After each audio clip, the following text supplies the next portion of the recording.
చనిపోయాక నా అస్థికలను ఉత్తరాఖండ్లోని సరయూ నదిలోనే కలపాలి. ఈ మాట అన్నది ఒక అమెరికన్ భర్త చివరి కోరికను నెరవేర్చడానికి జపాన్ నుంచి భారతదేశానికి వచ్చిన భార్య. హృదయాన్ని హత్తుకునే ఈ అమర ప్రేమ కథనం ఇప్పుడు చూద్దాం. ఒక చిన్న రిక్వెస్ట్, వీడియోని లైక్ చేయండి, షేర్ చేయండి, మన ఛానల్ సబ్స్క్రైబ్ చేసుకోండి. అమెరికాకు చెందిన రాబర్ట్ కేట్లెట్ అనే ఇంగ్లీష్ ప్రొఫెసర్కు ఆధ్యాత్మికత, ప్రకృతి అంటే ఎంతో ఇష్టం. ఆ మక్కువతోనే 2005లో ఆయన ఉత్తరాఖండ్లోని బాగేశ్వర్ పర్యటనకు వచ్చారు. అదే సమయంలో జపాన్ నుంచి యోగా సాధన కోసం అక్కడికి వచ్చిన మియాకో అనే యువతితో ఆయనకు పరిచయం ఏర్పడింది. ఆ పరిచయం ప్రేమగా మారి 2009లో ఇద్దరు వివాహం చేసుకుని జపాన్లో స్థిరపడ్డారు.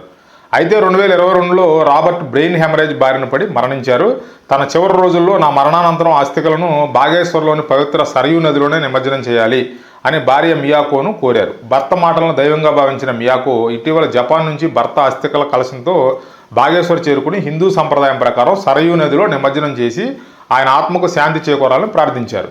పాశ్చాత్య దేశాలకు చెందిన వారైన భారతీయ ఆధ్యాత్మికత, పవిత్ర నదుల పట్ల వారు చూపించిన ఈ ప్రేమ, భక్తి అందరినీ కదిలిస్తుంది. ఇది మన భారతదేశ సనాతన ధర్మం యొక్క గొప్పతనాన్ని తెలియజేస్తుంది. ఈ ఎమోషనల్ స్టోరీపై మీ అభిప్రాయాన్ని కూడా ఖచ్చితంగా కామెంట్ రూపంలో తెలియజేయండి.